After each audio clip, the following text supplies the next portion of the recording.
Todo está en venta, absolutamente todo. Es solo cuestión de precio. Arthur Vance se encontraba junto al enorme ventanal de su ático, mirando hacia abajo. Bajo él, la ciudad de Nueva York era como un conjunto de joyas húmedas, difuminadas por un manto de fría lluvia de noviembre. Coches, los puntos amarillos de los taxis, las luces rojas de los frenos, todo se fundía en una sola corriente bulliciosa.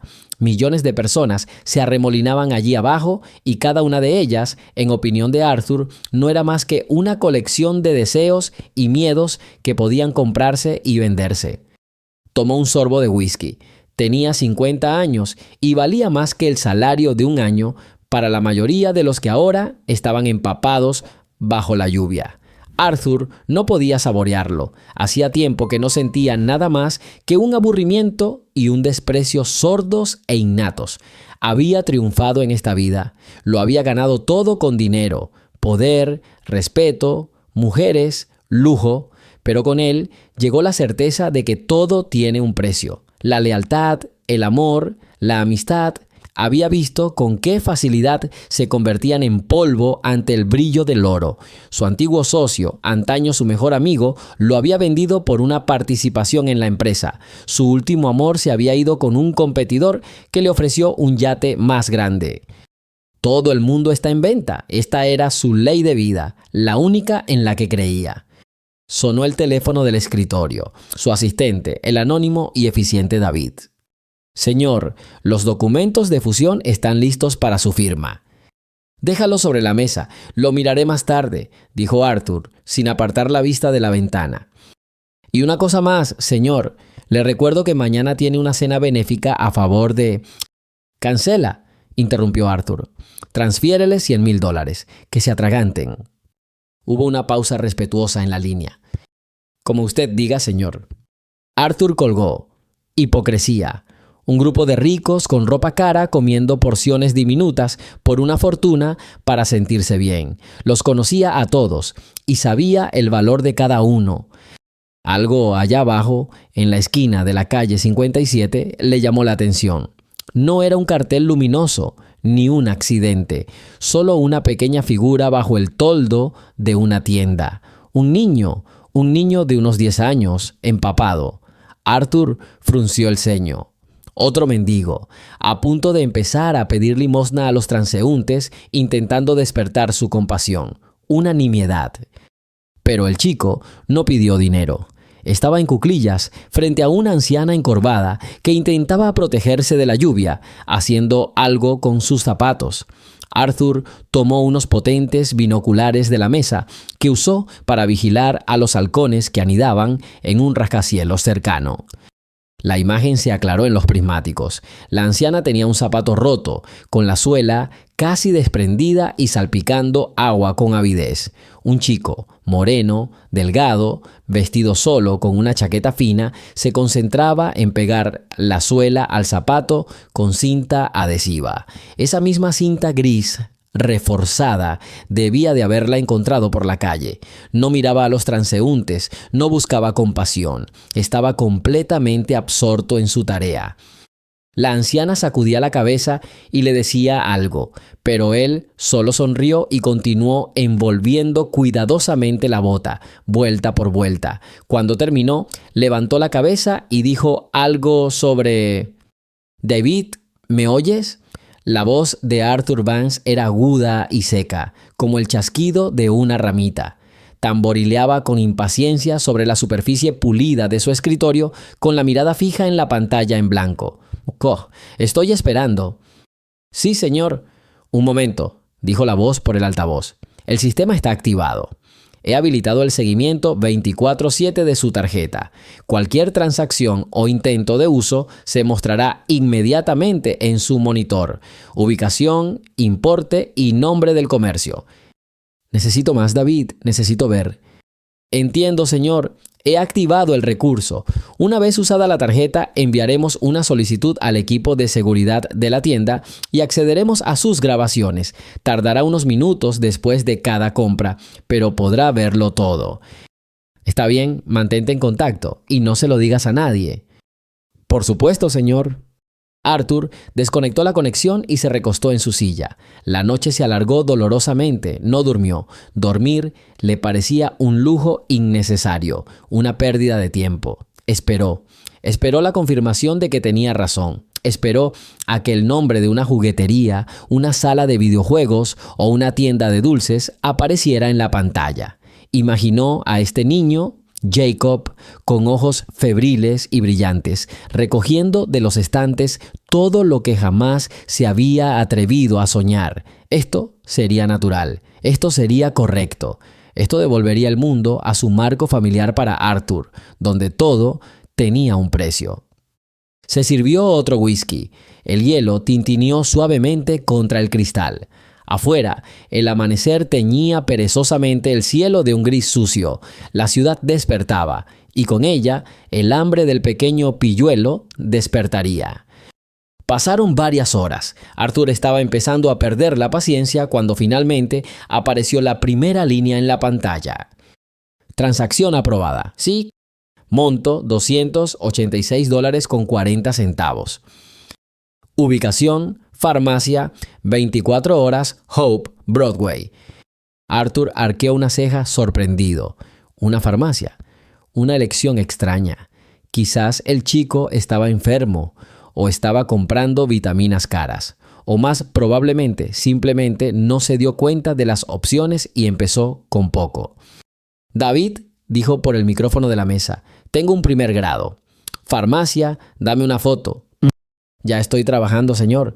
Tardaré un par de minutos. Su seguridad no es muy eficiente». Arthur miró fijamente el cursor parpadeante, sintiendo la irritación crecer en su interior. Quería verlo todo a la vez. Quería saborear el momento en que su cínica filosofía triunfara. La historia está ganando impulso. Comparte desde donde la ves y suscríbete. Finalmente, la pantalla cobró vida. Apareció una imagen en blanco y negro ligeramente borrosa de la sala de ventas. La cámara colgaba del techo. Allí estaba Jacob, de pie junto al mostrador, su pequeña figura empequeñecida por los altos estantes de medicamentos. No lo agarraba todo. Se quedó de pie y escuchó atentamente al anciano farmacéutico que le explicaba algo, señalando varias cajas.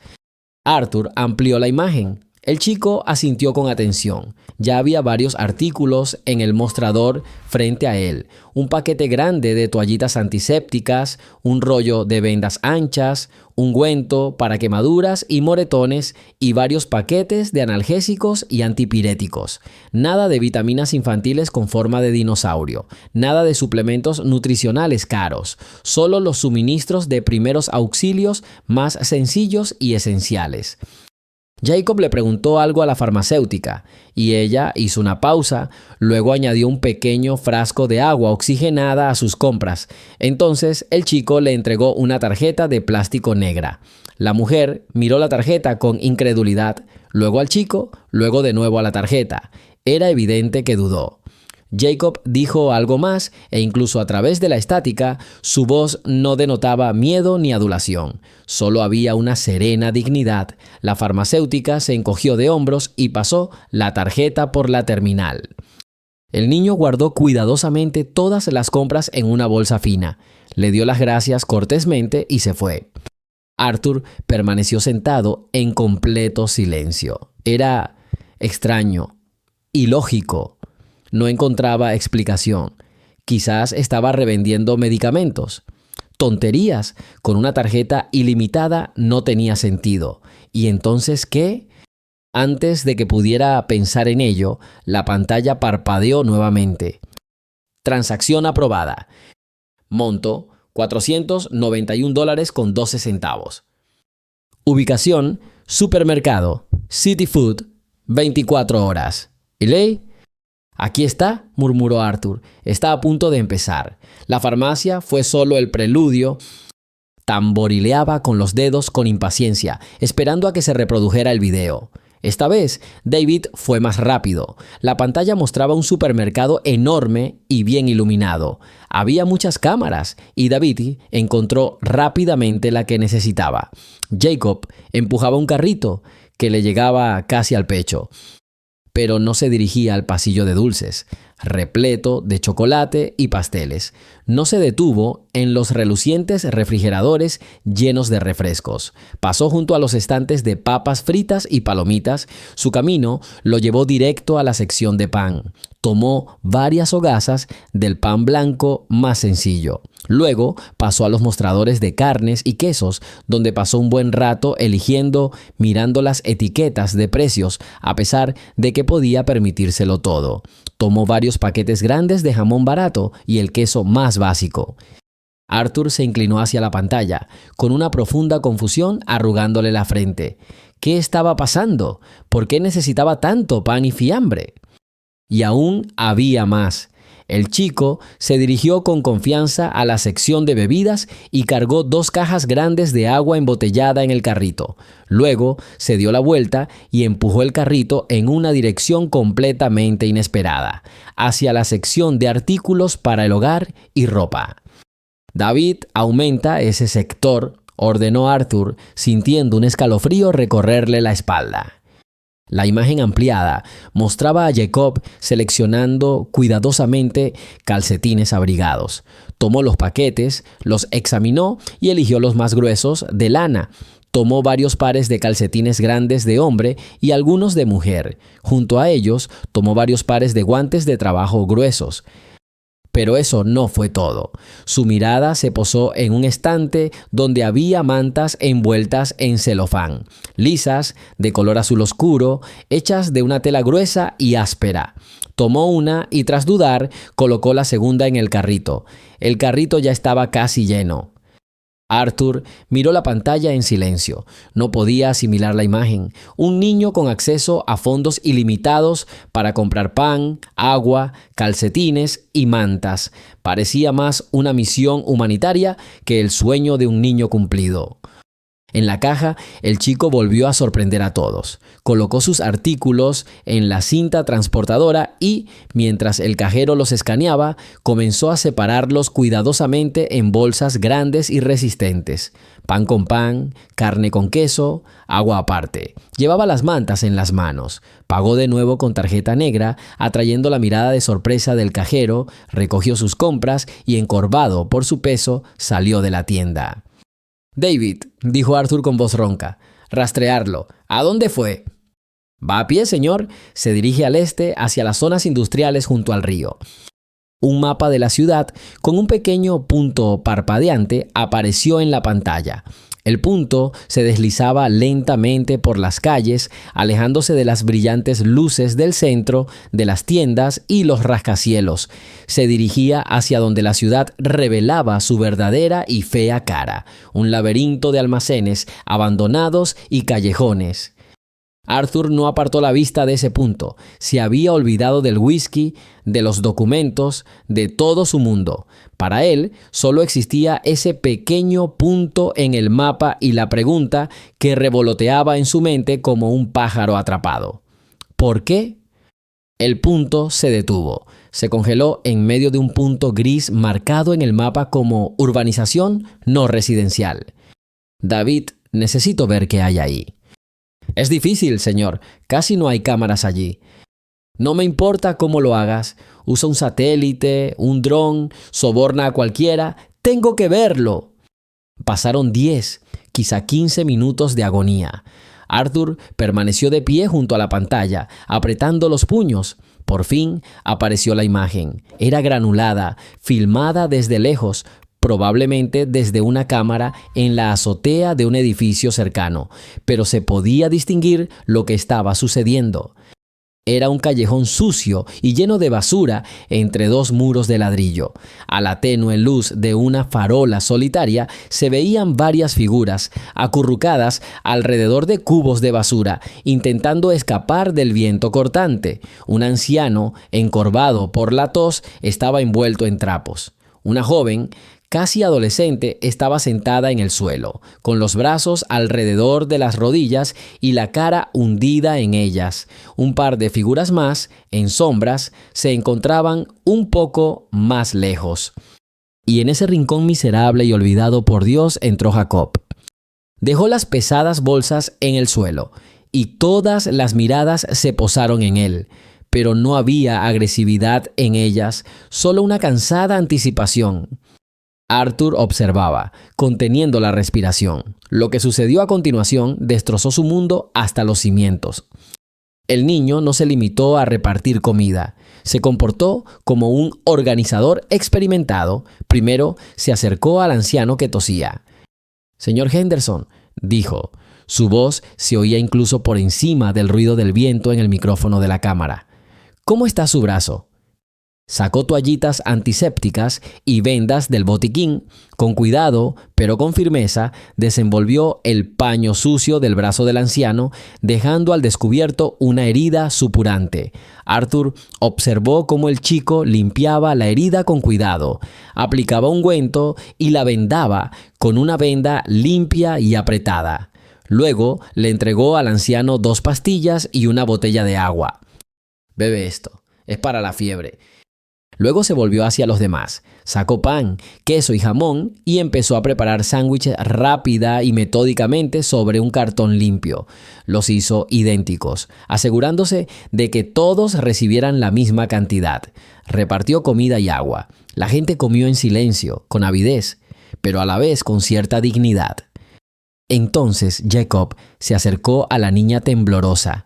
No dijo nada. Simplemente desdobló una de las mantas nuevas y cálidas y la envolvió sobre los hombros. La niña lo miró con los ojos llenos de lágrimas y susurró suavemente. La puerta del ático se abrió silenciosamente, dejando entrar a Arthur y Jacob a un amplio pasillo tenuemente iluminado. El chico se detuvo en el umbral, contemplando el suelo de mármol y los imponentes ventanales, tras los cuales se extendía la ciudad de noche. Por primera vez en mucho tiempo, se sintió cálido y seguro. Pero la sensación no duró mucho. 2 figuras con uniformes de policía emergieron de las sombras junto a la pared, y junto a ellas se encontraba una mujer severa con traje gris. Su rostro era impenetrable como el granito y sostenía una carpeta en las manos. «¿Arthur Vance?» Su voz era cortante y sin emoción. «Soy Evelyn Riggs, de Servicios Juveniles. Nos ha informado que tiene a un niño retenido». Arthur dio un paso adelante instintivamente, protegiendo a Jacob. El chico se aferró al dobladillo de su costoso abrigo. «No estoy reteniendo a nadie», respondió Arthur con frialdad, sintiendo la irritación hirviendo por dentro. «Este chico es mi invitado». «¿Un cliente?» La señorita Riggs rió entre dientes, pero su mirada permaneció fría. «El dueño de la tienda de la Quinta Avenida afirma que este cliente usó una tarjeta de crédito a su nombre para hacer compras superiores a $5,000. ¿Ha denunciado el robo?» «Es mi tarjeta. Se la di yo mismo», espetó Arthur. Uno de los policías se adelantó. «Señor, ¿se da cuenta de que suena raro darle una tarjeta ilimitada a un chico cualquiera de la calle?» «Lo que te parezca extraño no me preocupa», dijo Arthur apretando los dientes. Estaba acostumbrado a que su palabra fuera ley. «Jacob y yo lo hemos aclarado todo. No hay ningún delito. Puedes irte». La señorita Riggs ni siquiera parpadeó. Abrió la carpeta. Jacob Washington, 10 años. Padres, padre desconocido. Madre, Sarah Washington, falleció hace un año por una neumonía complicada. Desde entonces, el niño ha estado desaparecido del sistema de acogida. Debería estar en un albergue estatal. En cambio, deambula por las calles y gasta miles de dólares en tarjetas de crédito ajenas. Y usted, señor Vance, está haciendo que esto suceda. Arthur sintió un escalofrío. Lo sabían todos sobre él. Esta mujer no había venido a aclarar las cosas, sino a ejecutar la sentencia. «Escucha», intentó cambiar de tema, hablar con más calma. «Hubo un malentendido. Conocí al chico y vi que necesitaba ayuda». «¿Ayuda?», interrumpió Riggs. «¿A eso le llamas ayuda? Darle a un niño acceso a fondos ilimitados no es ayuda, es irresponsable. ¿Tienes idea de qué pudo haber hecho? ¿Comprar drogas? ¿Involucrarse con delincuentes?» «Compró medicinas». La voz de Arthur se elevó hasta convertirse en un grito. «Compró comida y mantas para otras personas sin hogar. No se llevó ni un centavo». La mujer lo miró con abierta incredulidad. Luego volvió su mirada hacia Jacob, quien había permanecido en silencio todo el tiempo, mirando al suelo. «Muchacho, ¿es eso cierto?», le preguntó con el mismo tono sin vida. Jacob levantó la cabeza, su mirada tranquila y sorprendentemente madura. «Sí, señora». «Sí, ¿y por qué no te compraste nada? Juguetes, ropa nueva, un teléfono». Se hizo el silencio en el pasillo. Arthur contuvo la respiración. Vio cómo los puños de Jacob se cerraban un instante y luego se abrían. «¿Lo necesitaban más?», dijo en voz baja pero con claridad. Al señor Henderson le dolía el brazo y Sara ni siquiera tenía chaqueta. «Ya me tocará a mí». «¿Te toca?». La voz de la señorita Riggs, por primera vez, transmitía algo parecido a una emoción, un sarcasmo cáustico. «Te toca, muchacho, formar fila con tus compañeros en el orfanato Estrella del Norte. Ahí es donde nos dirigimos ahora». «¿No?». Arthur se acercó a ella. «No te lo llevarás a ningún lado. Se queda aquí. Contrataré a los mejores abogados. Yo...». «No puede hacer nada, señor Vance», interrumpió Riggs con un destello de triunfo en los ojos. Claramente disfrutaba de la impotencia que había demostrado este hombre rico y todopoderoso. «La ley está de mi parte. Este niño está bajo la tutela del Estado. Y usted es un forastero cuyas acciones plantean serias dudas. Agentes, escolten al niño». Uno de los policías se acercó a Jacob. Era grande, pero se movía con cautela, como si temiera asustarlo. «Vamos, hijo», dijo casi en voz baja. Jacob no se resistió. Soltó el abrigo de Arthur y dio un paso. Pero antes de irse, se giró y lo miró directamente a los ojos. No había miedo ni súplica en su mirada, solo una comprensión serena y sincera. Parecía decir, sabía que sería así. Lo bueno no dura. Y esa mirada finalmente rompió algo dentro de Arthur. Observó cómo se llevaban la diminuta figura de su enorme casa vacía y sintió que su mundo, construido sobre el dinero y el poder, se desmoronaba.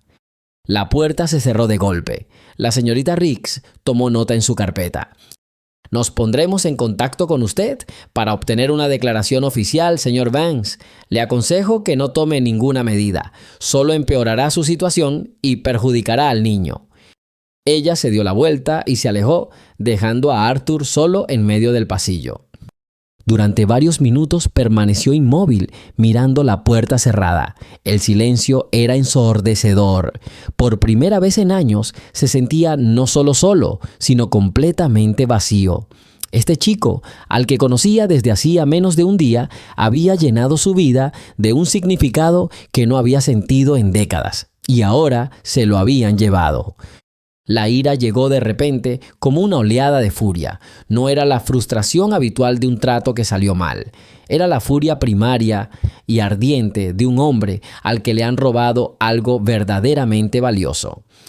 Corrió al escritorio, cogió el teléfono y marcó el número de su abogado principal. «David, me da igual que sean las 3 de la mañana», gruñó al teléfono. «Pon en alerta a toda tu oficina. Necesito saberlo todo sobre una mujer llamada Evelyn Riggs del Servicio de Protección Infantil. Cada detalle, cada delito y más. Encuéntrame la dirección del refugio Estrella del Norte. Voy para allá».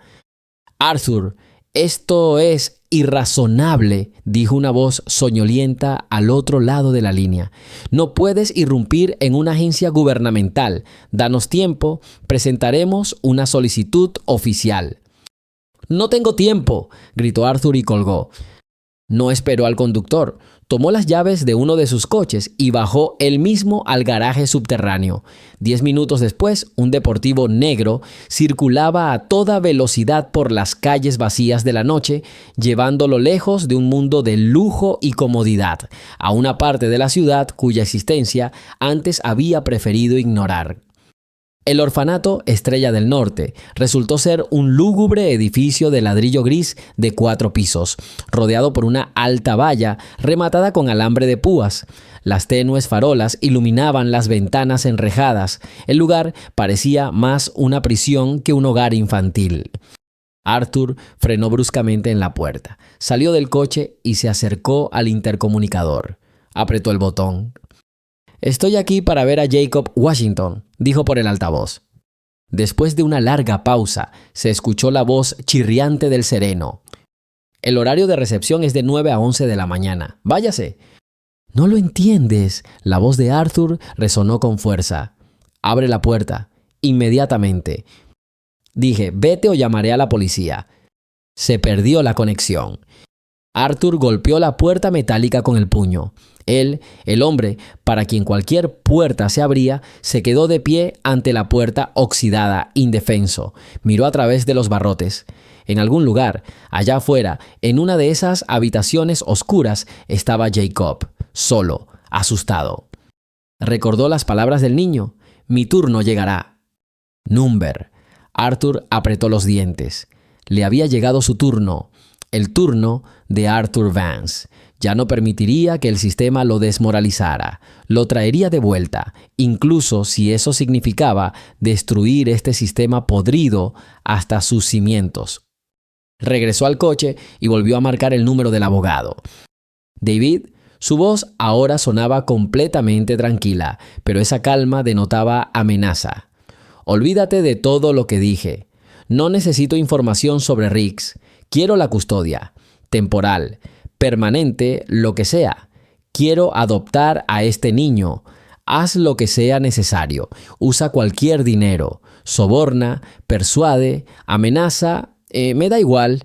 Quiero a Jacob aquí, en casa. Tienes 48 horas para iniciar el proceso. Si no, estás despedido». Colgó sin esperar respuesta.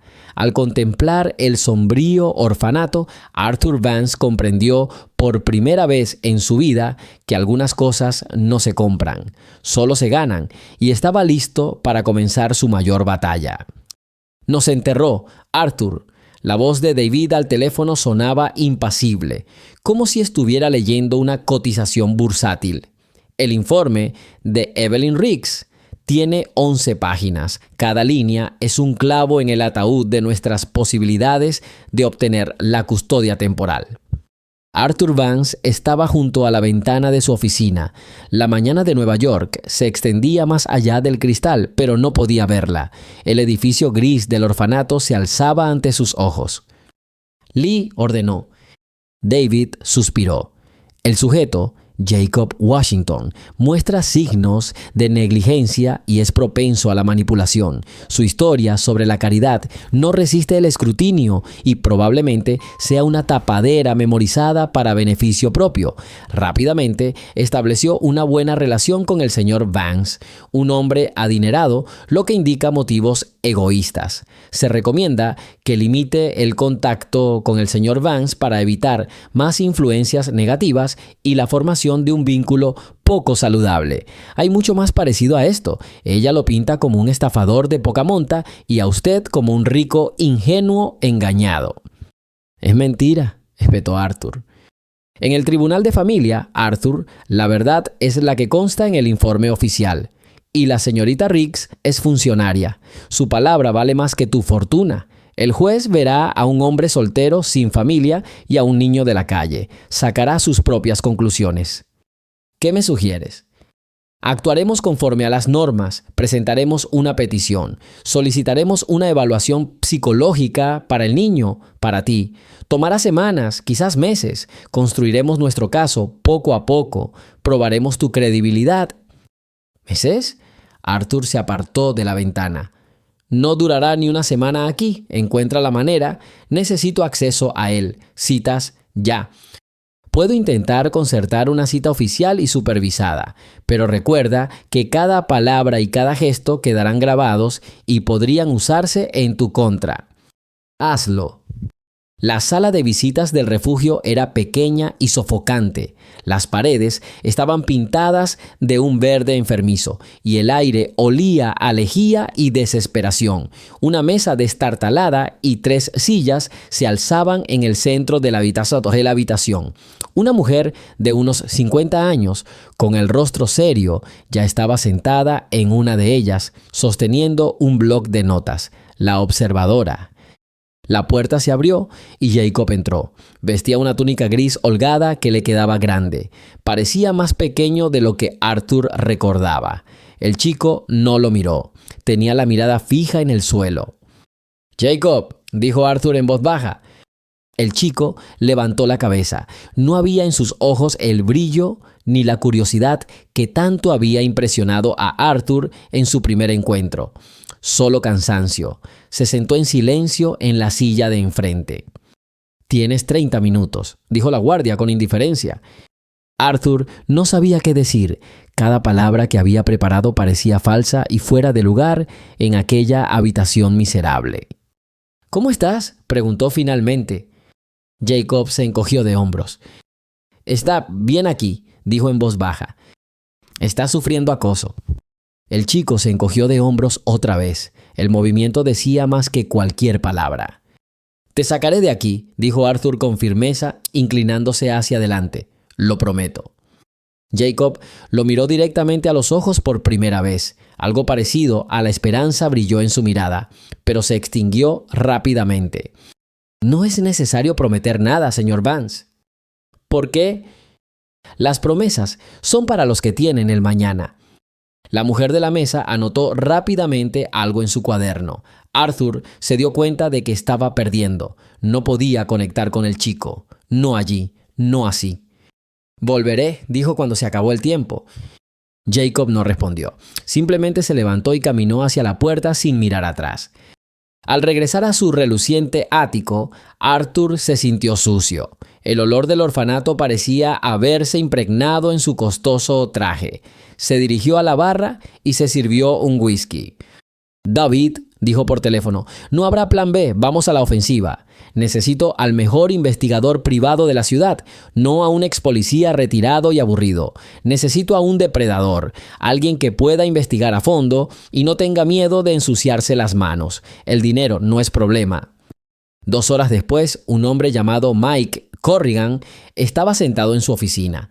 Tenía unos 60 años, cabello canoso, ojos cansados y la mirada de quien lo había visto todo y no le había gustado nada de lo que había visto. «David dijo que tuviste un problema con un burócrata», dijo Corrigan mientras bebía el café que le ofrecía. «Suele ser aburrido».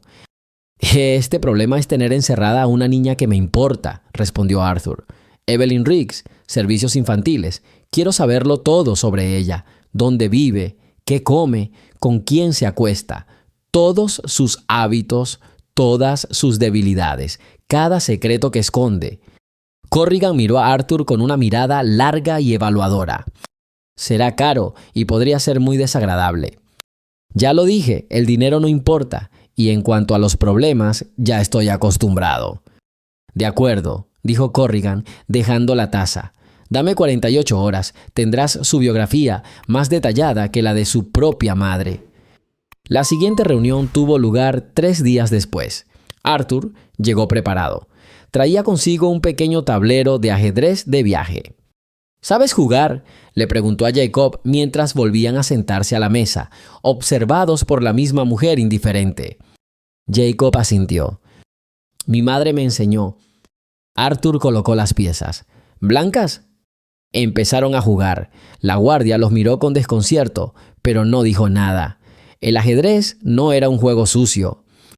«Caballo a F3», dijo Arthur en voz baja, haciendo su movimiento. «He oído que sirven avena con agua en su cafetería, todos los días». Jacob movió un peón, a veces con grumos, solo para añadir variedad. De las 4 a las 5 de la mañana y por las tardes. Jacob no respondió de inmediato. Desvió la mirada del tablero hacia la ventana, donde un pálido rectángulo de cielo se cernía sobre una capa de cristal nublado. La observadora en la pared hojeó su cuaderno. El seco crujido del papel sonaba como un recordatorio. El tiempo apremiaba, cada palabra pesaba.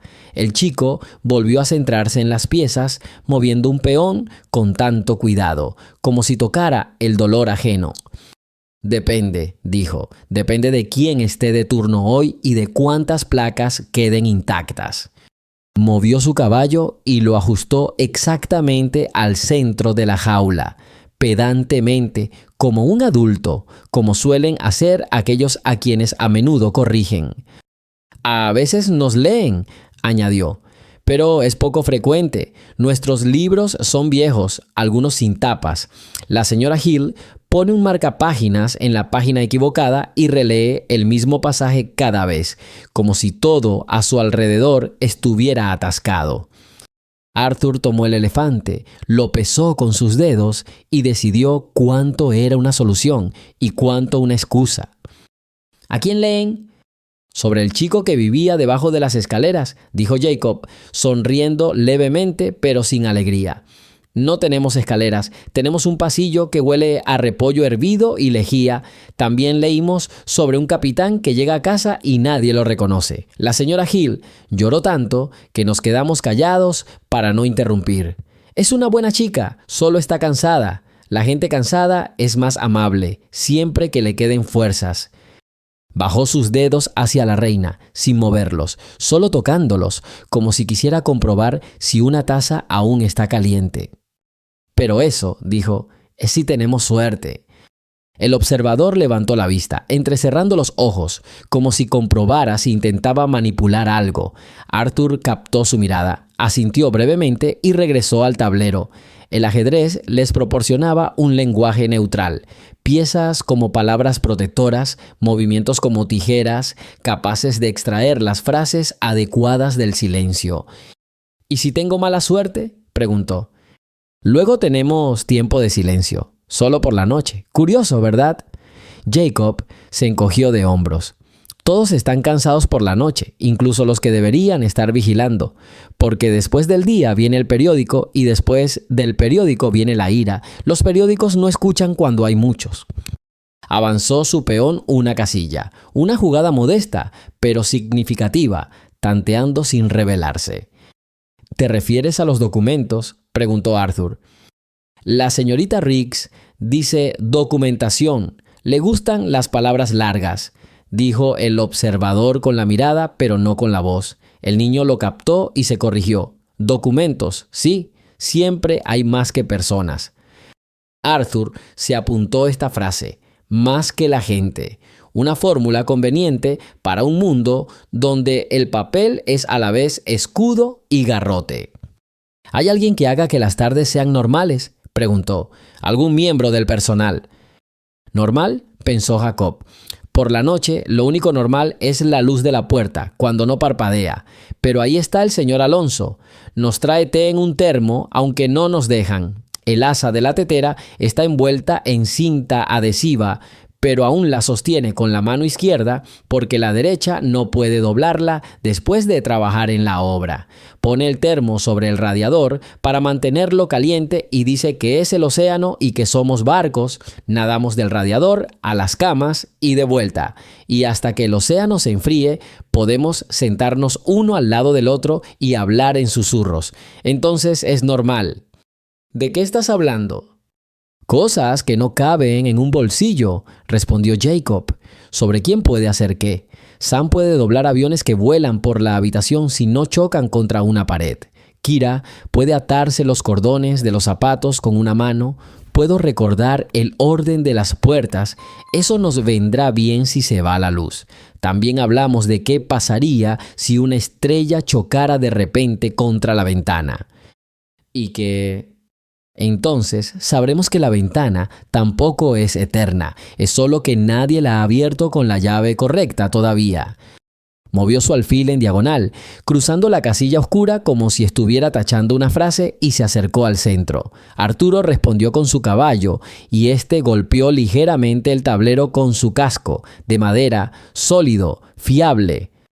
Ayer hablaste de una habitación sin ventanas, le recordó Arthur en voz baja. ¿Me lo contarás? Esta es una habitación para los que están especialmente cansados. Eso dicen las instrucciones, dijo Jacob. No puedes mirar la puerta mucho tiempo. La pintura se está descascarando, revelando un color diferente debajo, como si alguien escondiera una vida vieja bajo una nueva. Nos reímos de que es una cuarentena mental. Envían a quienes impiden que otros se cansen en paz. Hace calor allí, pero el aire es como algodón. ¿Sabes cómo huele el algodón cuando lo tiras al suelo y lo vuelves a recoger? Así sin más. Cuentan hasta 100 y cada vez que pierdes la cuenta empiezas de nuevo. No hay relojes ni cuadros. Solo una voz detrás de la puerta dice, respira. Y respiras para que al menos el tiempo susurre. ¿Estuviste allí?, preguntó Arthur sin mover su figura. No, respondió Jacob. Respiraba con normalidad. Adiós. Sonrió brevemente, sin pretensiones. Miró el reloj sobre la puerta, donde las manecillas parecían haber acordado hace tiempo disminuir la velocidad. ¿A qué huelen las tardes?, preguntó Arthur, sorprendido por la pregunta. Sopa de bolsa y cemento mojado, dijo Jacob. A veces pelaje húmedo, cuando un perro de servicio corre por el pasillo y deja un zigzag en el aire. También huele a crema de manos, la que usan para curar las cortadas causadas por jabón barato. Y a chaquetas ajenas en el armario de abrigos. Las chaquetas huelen a calle. Por la noche es casi como un día festivo. Extendió la mano hacia el bote, pero cambió de opinión y asintió. No te apresures. Arthur se sorprendió respirando al ritmo de sus movimientos. ¿Cenarán y luego irán directos a sus habitaciones?, preguntó Arthur. Nos reunimos como aviones en una pista, dijo Jacob. Primero los mayores, pero solo los que no pelearon. Luego los más jóvenes, pero solo los que no lloraron a gritos. Los que pelearon y lloraron a gritos van con la señora Hill y reciben 5 minutos de paz. Los sienta en una silla y les habla de trenes. Cree que cualquier ruido deja de ser aterrador si imaginas que es un tren. Entonces son ruedas, no puertas. Luego es viento, no gritos. ¿Ayuda? A veces, dijo Jacob, si tienes un ferrocarril en la cabeza. Movió el peón y por el sutil deslizamiento de madera sobre madera, Arturo escuchó la palabra siguiente. ¿Qué hay en el pasillo después de apagar las luces?, preguntó. Sombras, dijo Jacob. Son más largas que durante el día. Son como personas que han esperado a que se les pase. Una enfermera pasa y siempre hay un lápiz que sobresale de su sombra. Anota cuántas noches seguidas nadie ha dormido. Alguien pide agua, alguien tose. A veces alguien ríe, pero es una risa sin aire. Da vueltas hasta que toca el techo y desaparece. Lo llamamos olvidado. También están los pasos silenciosos de quienes no saben caminar en silencio. Se les oye más fuerte porque lo intentan. Intentarlo significa que se les oye. ¿Y la música?, preguntó Arthur. ¿Se hace? Si es el cumpleaños de alguien, dijo Jacob. Entonces el altavoz suena como un coche con la batería descargada, tocando la misma melodía una y otra vez hasta que se agota. El pastel son galletas dispuestas en círculo, las velas son los dedos, se soplan todos juntos. Hay tantos deseos, pero nunca suficientes dedos. Arturo movió su alfil a G5 y atrapó el caballo. Este reposaba en su palma como un peso cálido y evasivo. Colocó la pieza al borde del tablero, como quien aparta un objeto para reconsiderarlo. Ayer dijiste, las promesas son para quienes tienen un mañana, dijo mirando al niño, no a las cifras. ¿Quién lo dijo primero? De mamá, respondió Jacob. Pero no así. Ella solía decir, no prometas cuando hace frío. El frío alarga la lengua. Yo era pequeño y no lo entendía. Ahora lo entiendo. Cuando uno se congela, promete encender una fogata en el bosque y en el baño solo para oír luego. Luego le gusta a los mentirosos. Hoy no. Tomó la torre y la movió suavemente horizontalmente, como si enderezara la línea del horizonte. Lo prometemos de todas formas, dijo Arthur, porque necesitamos un clavo para colgar el día. Puedes sujetarlo, dijo Jacob, como sujetaste el termo en el callejón. Lo sujetaste mientras vendaba al señor Henderson. Es mejor que cualquier clavo. Un clavo rasga la tela. Las manos no. La observadora dejó de escribir. Su mano flotaba sobre el cuaderno como un pájaro sobre el agua, lista para descender, pero vacilante. ¿El Sam que mencionaste?, preguntó Arthur con cautela. ¿Está aquí ahora? Estuvo aquí, dijo Jacob. Lo trasladaron. Dijeron mejores condiciones. Me alegro por él. Cuando dicen mejores aquí, significa que se fue, pero tenemos que sonreír. Sonreímos. Luego nos turnamos para preguntarle a la puerta si ha oído dónde está mejores. La puerta está en silencio. Es una profesional. Ofreció un control fácil. Arthur respondió con un solo movimiento y notó cómo los hombros del chico se relajaban. No estaba presionando, estaba sugiriendo los límites.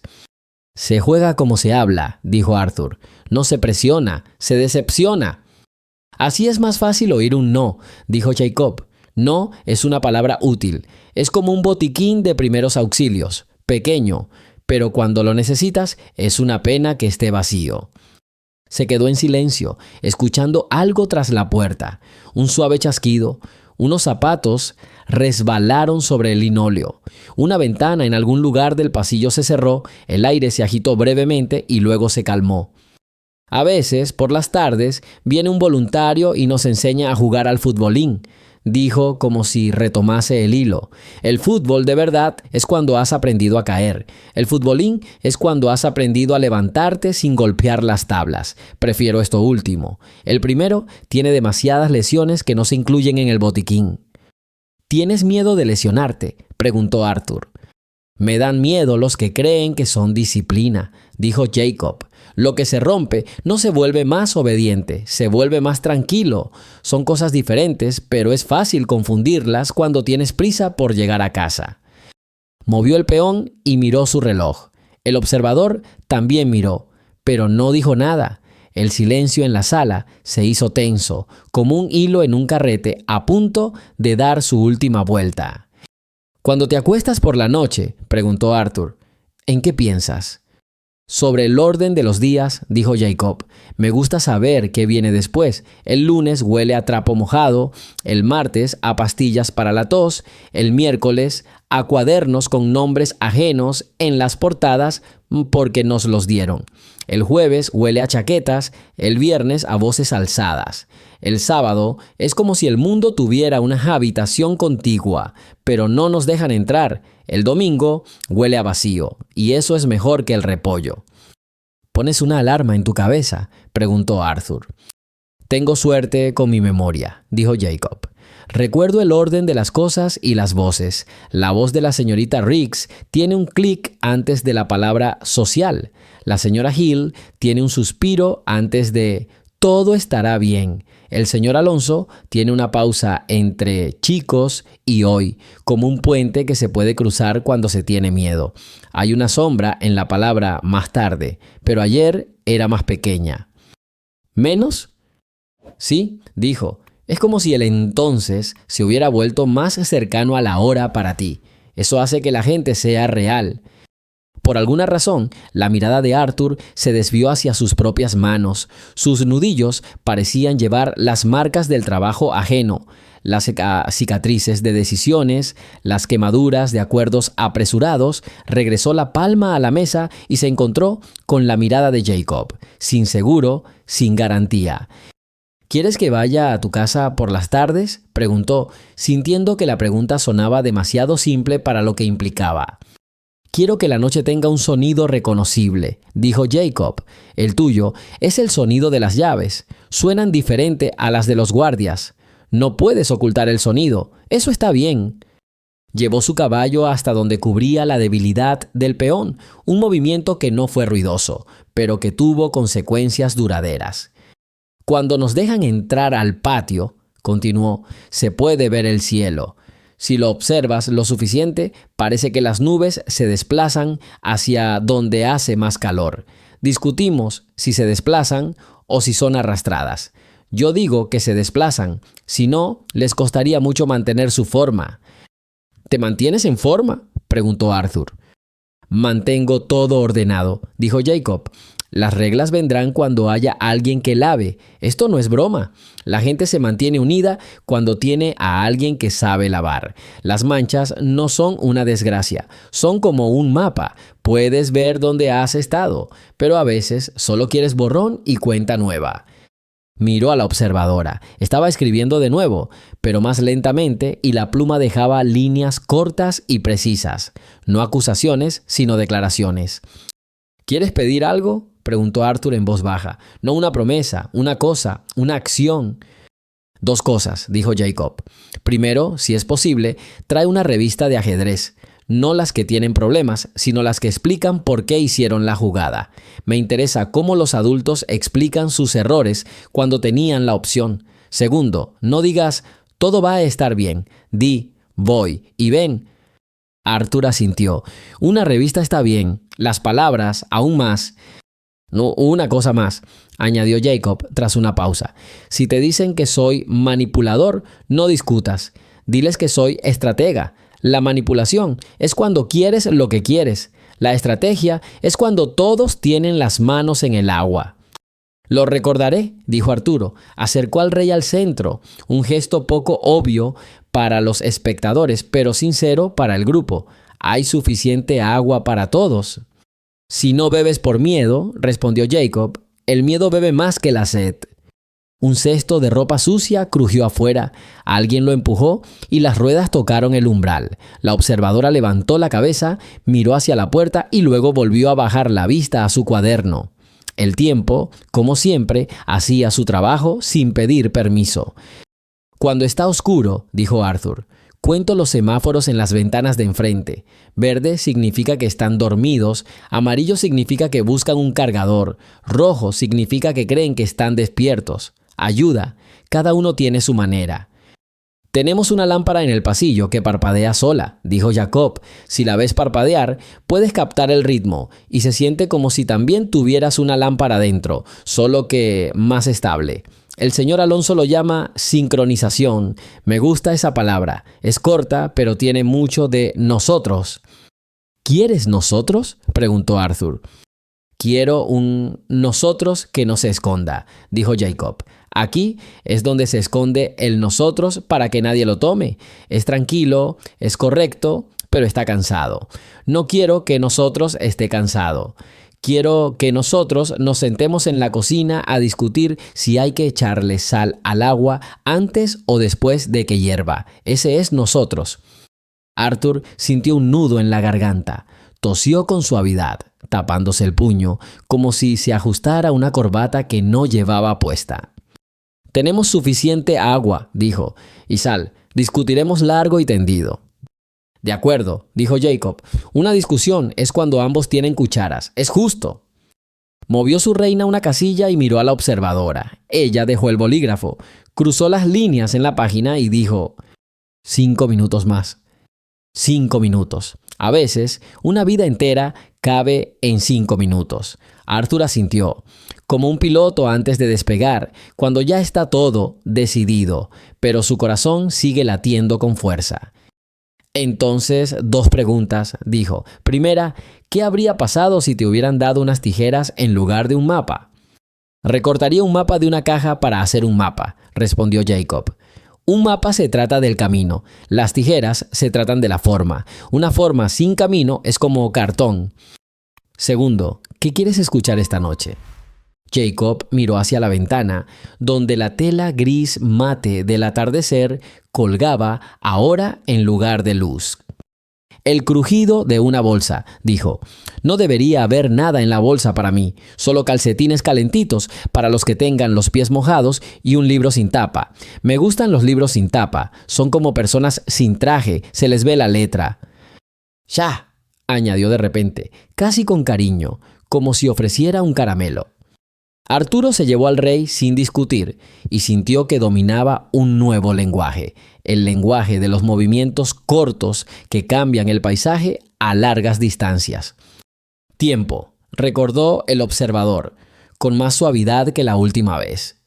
Arthur se levantó y la silla crujió levemente, tímidamente, como disculpándose por el sonido. Extendió la mano sobre la mesa. Jacob la miró como si fuera una orilla y extendió la suya, ligera y seca. ¿Mañana?, preguntó Arthur. El mañana empieza esta noche, dijo Jacob. Ya lo aprendí. Retiró la mano y apartó la silla silenciosamente. El observador se levantó. La puerta hizo clic.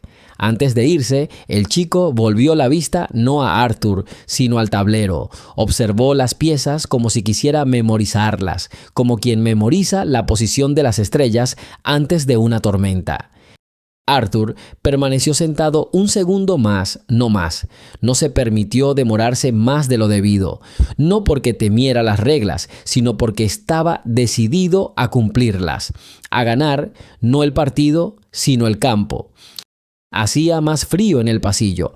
El aire olía a esa misma col y a algo de hierro. Un cartel con el horario colgaba en la pared. Sus versos fluían uniformemente como las estrofas de un poema que nadie había leído, pero que todos sabían de memoria. Arthur se detuvo, lo leyó hasta el final y solo entonces salió. La ciudad respiraba con más fuerza. Un coche que pasaba salpicó un charco y el agua se posó sobre el asfalto como un mapa delgado. Lo miró, vio diagonales y cuadrados, luego levantó la vista hacia la casa, donde debería haber una lámpara parpadeando en una de las ventanas.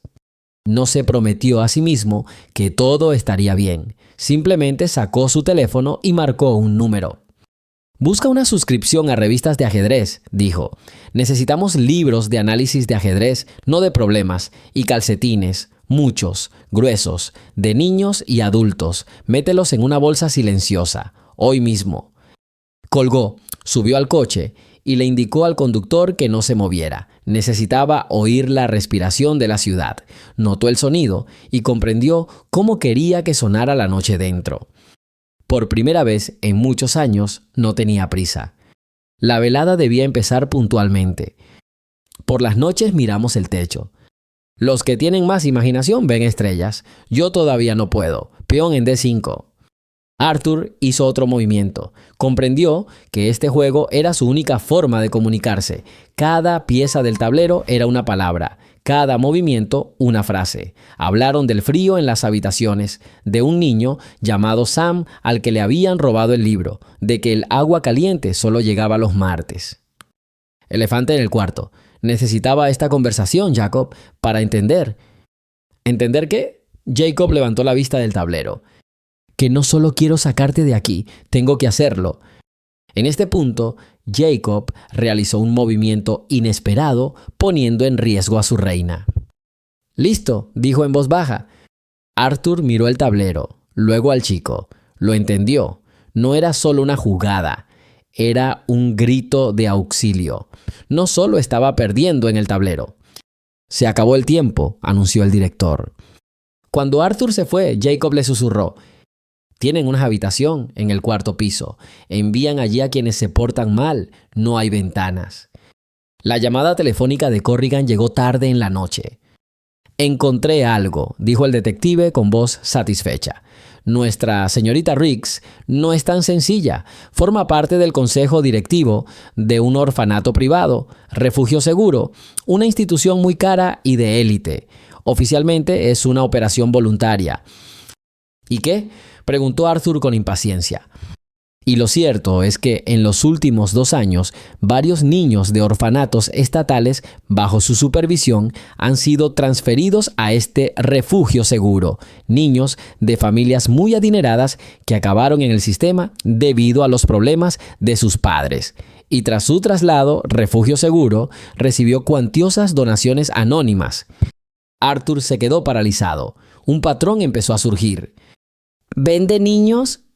Parece que sí. Encuentra niños problemáticos de familias adineradas, les hace la vida imposible en un orfanato estatal y luego les ofrece a sus padres o tutores una solución, el traslado a una institución de élite, a cambio de una donación muy generosa, claro. Y la gente, como tu hijo, para ella, son solo basura que estorba el negocio.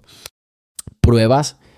Hasta ahora, solo hay pruebas indirectas, el movimiento de fondos a través de las cuentas del fondo, el testimonio de un ex empleado que fue despedido. Pero es un hilo. Si tiras de él, la madeja podría desenredarse. Al día siguiente, Arthur decidió arriesgarse. Descubrió dónde vivía Evelyn Riggs y la emboscó en la entrada de su edificio. Era una casa modesta, en un barrio tranquilo. Nada en ella delataba la imagen de una mente criminal. Señorita Riggs llamó mientras salía del coche. Ella se sobresaltó y se dio la vuelta. Al verlo, frunció el ceño. «Señor Vance, ¿qué hace aquí? El acoso a funcionarios públicos es un delito». «He venido a hacerle una oferta», dijo Arthur acercándose. «Estoy dispuesto a donar $1 millón a su departamento para renovaciones de refugios, ropa infantil, lo que sea. La única condición es que reconsidere su conclusión sobre el caso de Jacob Washington y recomiende su traslado a mis cuidados». Evelyn Riggs se rió. Fue una risa fría y desagradable. ¿De verdad crees que todo en este mundo se puede comprar? ¿Que puedes venir con tu dinero sucio y robar a un niño como si fuera un juguete nuevo? La gente como tú es la causa de todos los problemas. Juegas con el destino y luego lo desechas cuando te cansas. Este chico se quedará en el sistema. Aquí estará a salvo de gente como tú. ¿A salvo?, alzó Arthur la voz. ¿En una habitación sin ventanas del cuarto piso? El rostro de Riggs se puso rígido por un momento. «No sé de qué estás hablando. Ahora, si no sales, llamaré a la policía». Se giró y entró rápidamente al edificio. Arthur se dio cuenta de dos cosas. Primero, había dado en el clavo. Segundo, era imposible razonar con ella. No era solo una funcionaria corrupta, era una fanática que sinceramente creía tener razón. Su próxima visita al refugio fue cancelada. «La señorita Riggs ha ordenado restringir sus visitas», le informó el guardia de seguridad en la entrada, debido a una queja sobre su comportamiento inapropiado. Arthur apretó los puños. Se quedó frente a la puerta, igual que la primera noche, con la misma impotencia. Estaba a punto de irse cuando vio una silueta familiar en la ventana del segundo piso. Jacob estaba de pie junto a la ventana enrejada, mirándolo. Arthur no podía hablar con él, pero podía mostrarle. Levantó la mano y le hizo un gesto con el pulgar. «Espera, estoy aquí». Jacob lo miró durante unos segundos, luego asintió lentamente, casi imperceptiblemente. Esa misma tarde llamó a Corrigan.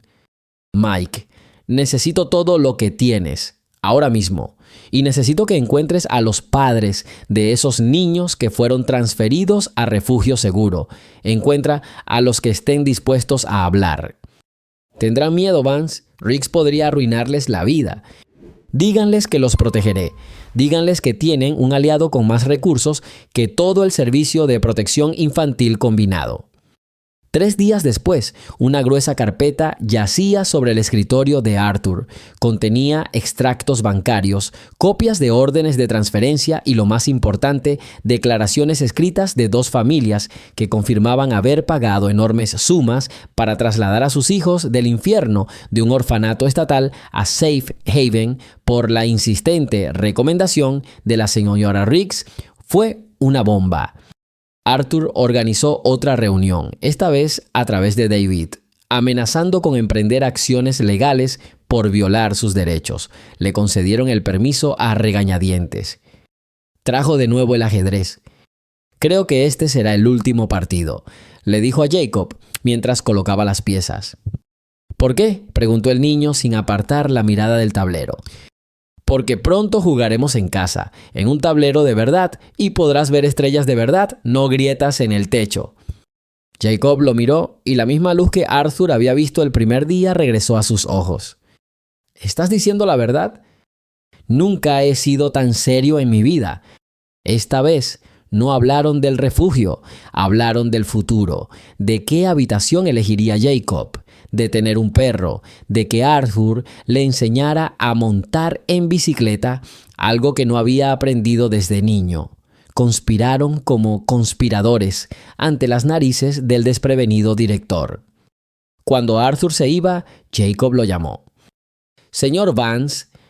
Arthur se dio la vuelta. «¿Por qué haces esto? ¿En serio?». Arthur reflexionó un momento. Podría haber dicho algo sobre la justicia, el deber, la compasión, pero decidió decir la verdad.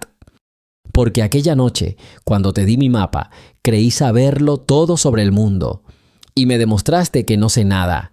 Eres la persona más inteligente que he conocido, Jacob, y quiero aprender de ti.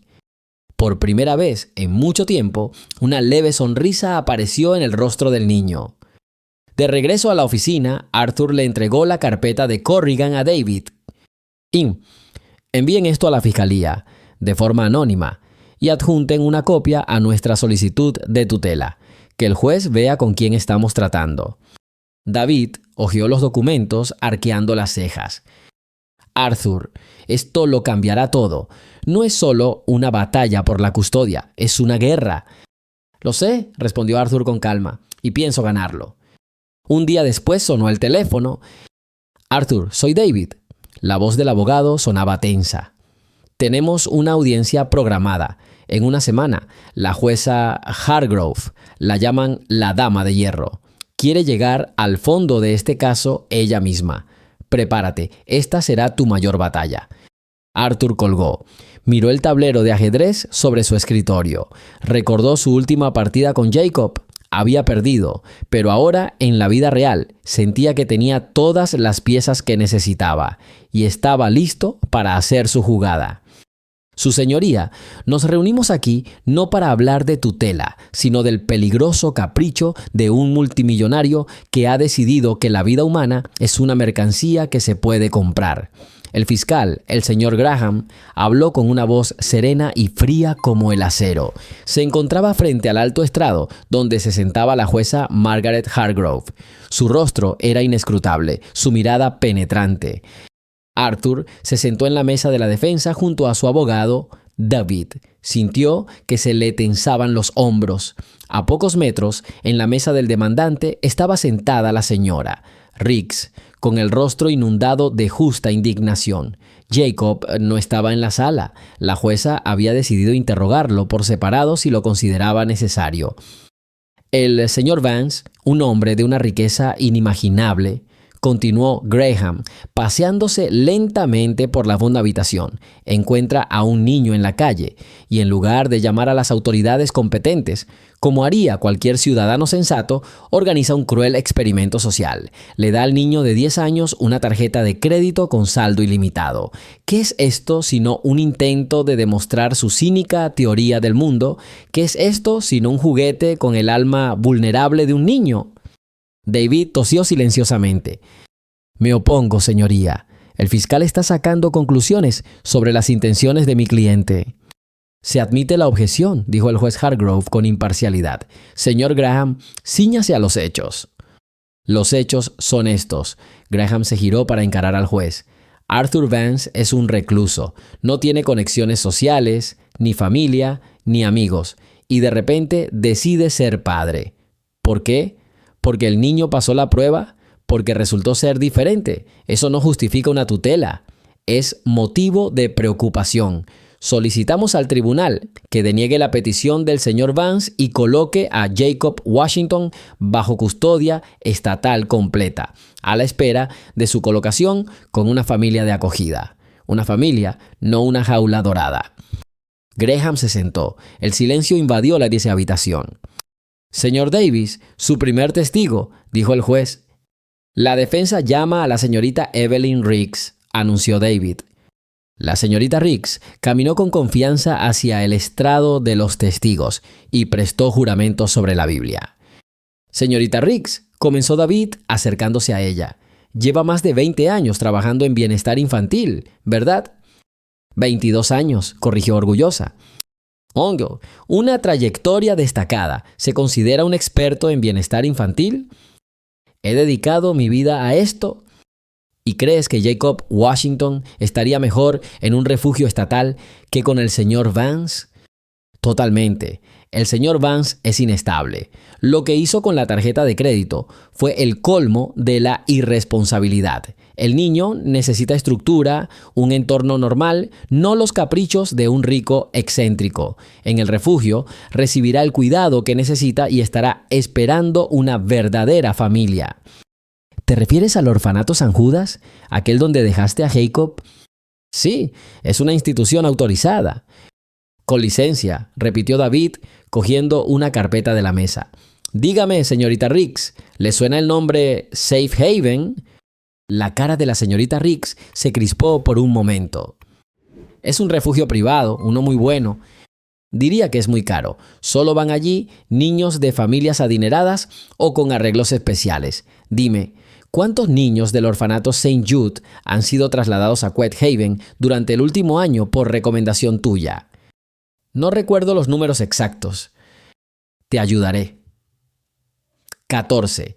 Y en los 14 casos, sus tutores o familiares lejanos hicieron importantes donaciones a una fundación estrechamente vinculada a la gestión de Safe Haven. ¿Sabes algo al respecto? Me opongo, exclamó el fiscal Graham. Esto no tiene nada que ver con el caso. Eso es directamente relevante para el caso, su señoría, replicó David. Refleja el sistema de valores del testigo. Refleja que para la señora Riggs, el bienestar de la niña se mide en términos monetarios y como el señor Vance no le ofreció un soborno, sino que optó por la vía legal, ella está haciendo todo lo posible por desacreditarlo y obstaculizarlo. El juez Hargrove miró a la señorita Riggs con una mirada larga y escrutadora. Consideraré su petición, señor Davis. Proceda. David se volvió hacia la señorita Riggs, que se había puesto pálida. Usted elaboró un informe sobre Jacob Washington. En él lo describe como propenso al engaño y emocionalmente retraído. ¿En qué se basan estas conclusiones? Por mi experiencia profesional, los niños de la calle suelen ser así. O quizás se cerró porque hablaba con un burócrata insensible que lo veía no como una persona, sino como un problema más. Le preguntaste por su madre, por cómo sobrevivió, por qué ayudó a otros y no a sí mismo. No tenía tiempo para sentimentalismos. Mi trabajo consistía en evaluar la situación y actuar según el protocolo. Su protocolo, señorita Riggs, casi le arruinó la vida a este chico. No tengo más preguntas. Mientras la señorita Riggs se tambaleaba de regreso a su asiento, David dijo: La defensa llama a Arthur Vance. Arthur se levantó y caminó hacia el estrado. Sintió la mirada del juez fija en él, profunda, escrutadora. Puso la mano sobre la Biblia y prestó juramento. Señor Vance, comenzó David, dígale al tribunal por qué quiere adoptar a Jacob Washington. Arthur no miró a su abogado, sino directamente al juez Hargrove. Decidió hablar no con un plan preestablecido, sino con el corazón. Sí, su señoría, comenzó en voz baja, pero su voz resonó por toda la sala. El fiscal tenía razón en una cosa. Yo era un recluso. Hace años decidí que el mundo estaba hecho de mentiras, traición e interés propio. Me construí un muro de dinero y menosprecié a todos, convencido de que tenía razón. No solo me sentía solo, estaba vacío, totalmente vacío. Hizo una pausa para ordenar sus pensamientos. Esa noche, cuando vi a Jacob, no vi a un niño. Vi la oportunidad de confirmar una vez más mi teoría. Estaba segura de que él, como todos los demás, sucumbiría a la tentación. No le di el mapa por bondad, se lo di por crueldad, por el deseo de demostrarme a mí misma que ya no quedaba nada brillante en este mundo. Su voz vaciló. Y perdí de la forma más devastadora y hermosa. Este niño de 10 años que no tenía nada me mostró lo que significa tenerlo todo. No se compró juguetes, compró medicinas para un anciano al que apenas conocía, compró comida y mantas para personas tan desfavorecidas como él. Compartió todo lo que le dieron sin guardarse ni un centavo. Arthur respiró hondo. El fiscal dice que quiero comprarme un hijo. Eso no es cierto. No puedo comprarle nada a Jacob. Él ya tiene algo que yo nunca tuve, un corazón enorme y puro y un alma inquebrantable. Él no me necesita. Yo lo necesito a él. Necesito que me enseñe a ser humana de nuevo, que me demuestre que la riqueza no se trata de números en una cuenta bancaria, sino de la capacidad de empatizar. No quiero adoptarlo para darle mi casa ni mi dinero. Quiero adoptarlo para que me deje ser parte de su mundo, un mundo donde la bondad importa. Se quedó en silencio. La habitación estaba tan silenciosa que se oía el zumbido del sistema de ventilación. La jueza Hargrove miró a Arthur un largo instante. Su rostro permaneció inescrutable.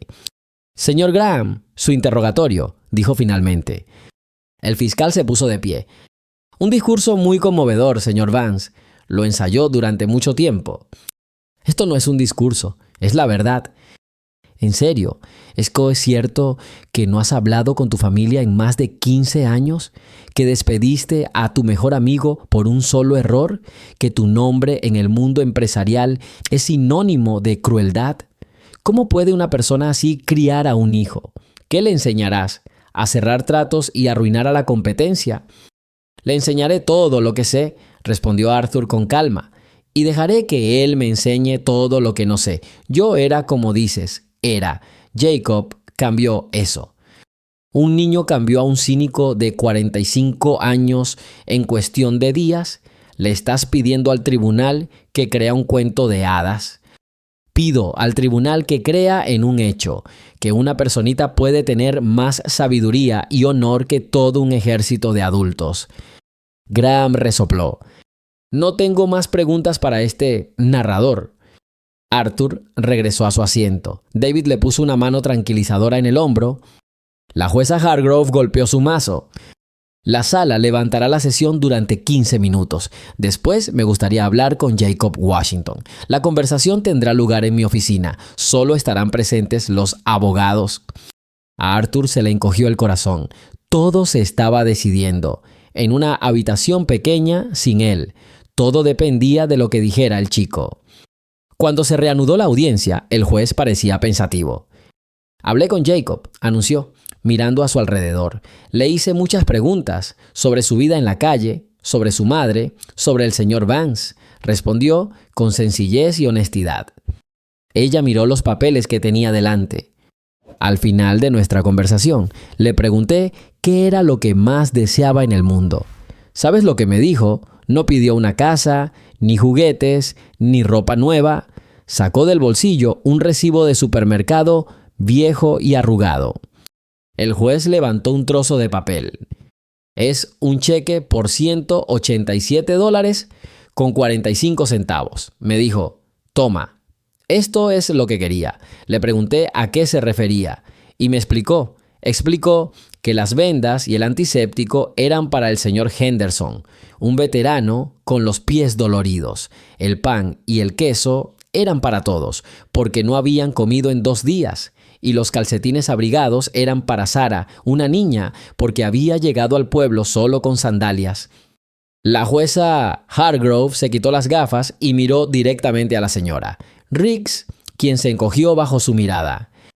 El Servicio de Protección Infantil describió a este niño como propenso al engaño en su informe, pero yo vi ante mí a un niño con un nivel de empatía y responsabilidad del que carecen muchos adultos en esta sala.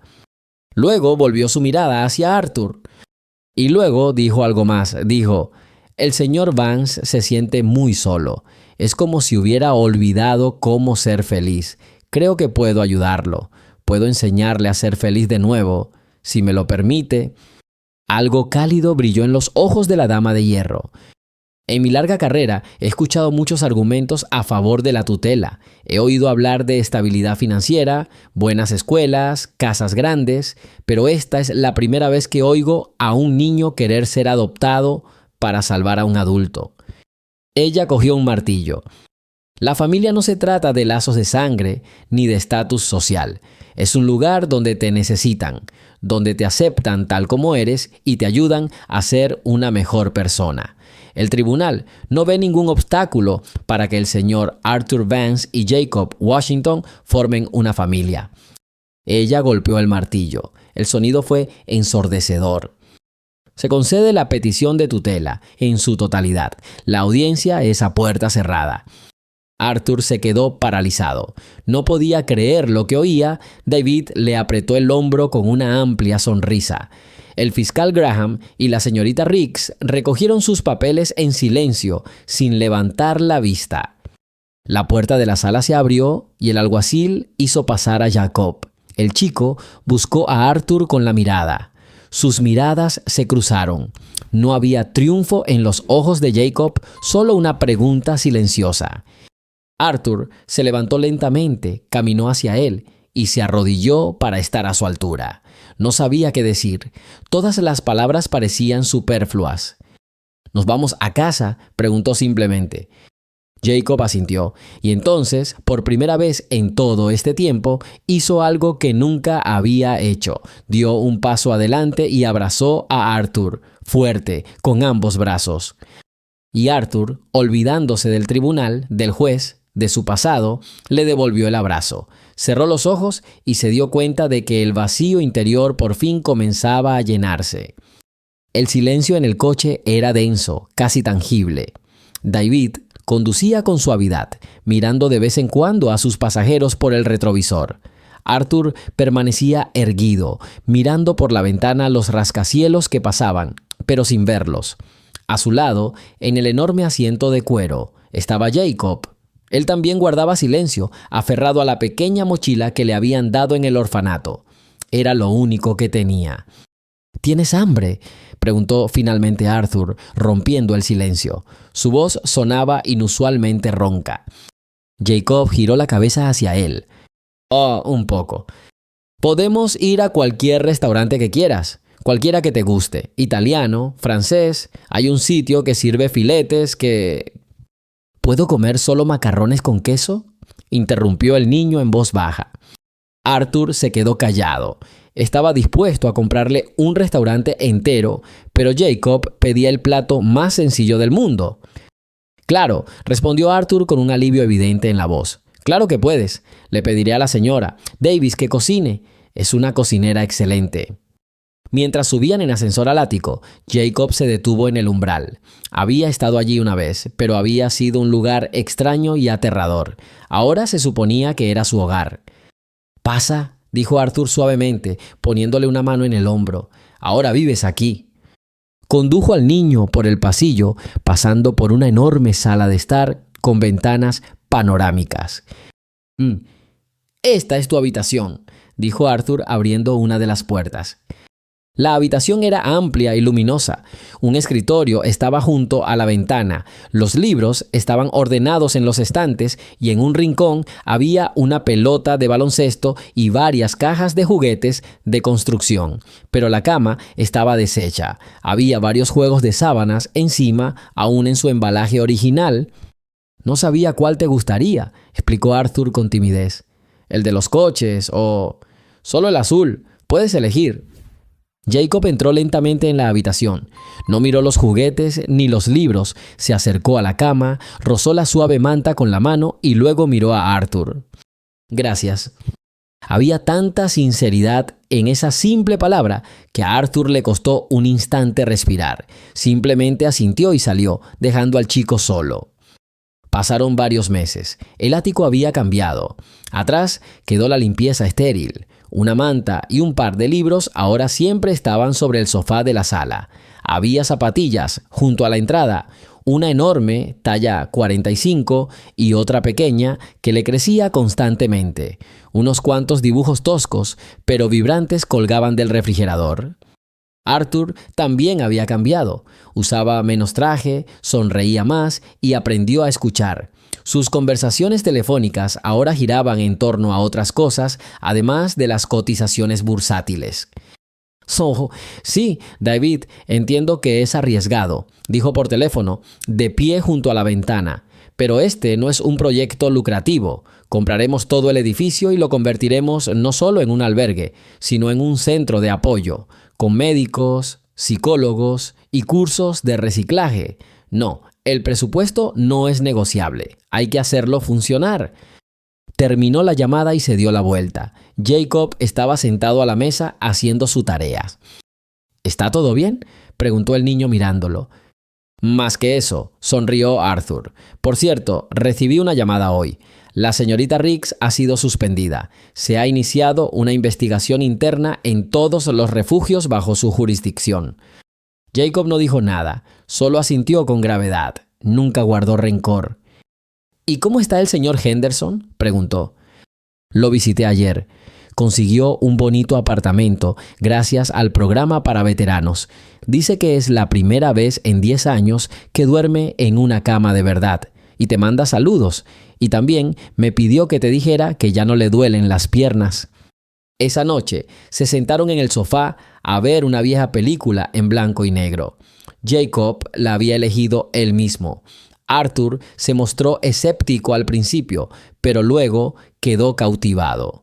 En la pantalla, los personajes reían y lloraban, se amaban y rompían. A mitad de la película, Arthur sintió un peso sobre su hombro. Bajó la mirada. Jacob dormía, acurrucado contra él. Su respiración era regular y tranquila. Arthur bajó el volumen del televisor, pero no despertó al niño. Con cuidado, recogió la manta y lo cubrió. La inmensa ciudad brillaba con miles de luces al otro lado de la ventana, pero todo el universo de Arthur se concentraba ahora en ese pequeño y cálido bulto sobre su hombro. Miró al niño dormido, sus largas pestañas, su rostro sereno, y sintió una felicidad silenciosa y devoradora que se extendía por su pecho. Recordó aquella tarde lluviosa, su cínico experimento y la tarjeta de crédito ilimitada. Quería demostrar que todo en el mundo se podía comprar. Y tenía razón, pero jamás imaginó que con $187.45 gastados en pan y vendas, compraría una nueva vida. La inversión más valiosa de su vida no le había generado ni un centavo de ganancia, pero lo había convertido en el hombre más rico del mundo.